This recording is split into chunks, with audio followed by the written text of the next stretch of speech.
നിങ്ങളുടെ ഋഷി നീയും വീട്ടുകാരും കൂടി തട്ടിക്കൊണ്ടുപോയി ഒളിപ്പിച്ചിരിക്കുകയാണല്ലേ? എനിക്കൊരു റൂം വേണമായിരുന്നു. സാറിന്റെ പേര്? Emmanuel Austin. ഹലോ, അങ്ങനെ സുഗമോ ദേവിയിൽ ആകപ്പാടെ കഥകൾ മാറി മറിയുകയാണ്. ദേവി നന്ദൻ വേർപിരിയൽ വക്കിൽ നിൽക്കുന്ന ഒരു അവസ്ഥയാണ് നമുക്ക് കാണുവാൻ സാധിക്കുന്നത്. നമ്മുടെ ഋഷിയുടെ കുറച്ച് കൂട്ടുകാർ വന്നിട്ട് നമ്മുടെ നന്ദന്റെ അടുത്ത് ഇങ്ങനെ പറയുന്നുണ്ട്, എടാ നീ ഋഷീനെ നീയും നിന്റെ കുടുംബവും കൂടി പൂട്ടിയിട്ടിരിക്കുവാണല്ലേ, അവനെ നിങ്ങൾക്ക് വിട്ടുതാടാ എന്നൊക്കെ പറഞ്ഞ് നമ്മുടെ നന്ദന്റെ നേർക്ക് വന്ന കൂട്ടുകാരൊക്കെ ഭയങ്കര ഒച്ചപ്പാടൊക്കെ എടുക്കുന്നുണ്ട്. ശേഷം നമ്മുടെ ഇസബെല്ലയും അപ്പൊ കൂടെ ഉണ്ടാകും. അപ്പൊ ഇസബെല്ലേനെയും നന്ദനെ ഒരുമിച്ചാണ് ഇവരെ കൂട്ടുകാരിങ്ങനെ ചോദ്യം ചെയ്യുന്നതൊക്കെ. പിന്നീട് നമ്മുടെ ഇസബെല്ലയും നന്ദനും കൂടെ വേറൊരു സ്ഥലത്ത് പോയി അവിടെ റൂം എടുക്കുന്നുണ്ട്. അപ്പൊ സാറിന്റെ പേരെന്താന്ന് ഇങ്ങനെ റിസപ്ഷനിസ്റ്റ് നന്ദനോട് ചോദിക്കുമ്പോൾ നമ്മുടെ ഇസബെല്ല വേറൊരു പേര് മാറ്റി പറയുന്നുണ്ട്, ഇമ്മാനുവൽ ഓസ്റ്റിൻ എന്ന പേര് മാറ്റി പറയുന്നുണ്ട്.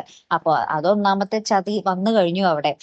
പിന്നീട് നമ്മുടെ ചന്ദ്രമതി സെയിം സ്ഥലത്തേക്ക് റൂം എടുക്കാൻ വേണ്ടി വരുന്നുണ്ട്. അപ്പൊ ചന്ദ്രമതിയുടെ മുന്നിൽ ഇവര് പെട്ടാലുള്ള അവസ്ഥ എന്തായാലും ദേവികനെ അറിയിക്കും അല്ലെ കൂട്ടുകാരെ. പിന്നീട് നമ്മുടെ ഇസബെല്ലയും നന്ദനും ഇങ്ങനെ വണ്ടിയിൽ പോകുന്ന സമയത്ത് കുറച്ച് ചെറുപ്പക്കാർ വന്ന്, ഋഷിയുടെ കൂട്ടുകാരാണോ അവര് തന്നെയാണോ വന്നതെന്ന് അറിയില്ല, അവര് വന്നിട്ട് ഇവരുടെ വീഡിയോ എടുത്തിട്ട് സോഷ്യൽ മീഡിയയിൽ ഇടുന്നുണ്ട്.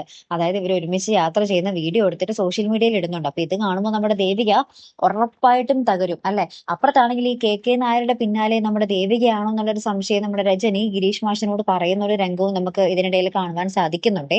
എന്തായാലും കാത്തിരിക്കട്ടെ. അപ്പൊ അടുത്തൊരു വീഡിയോയുമായി വരുന്നത് വരയ്ക്കും ഗുഡ് ബൈ.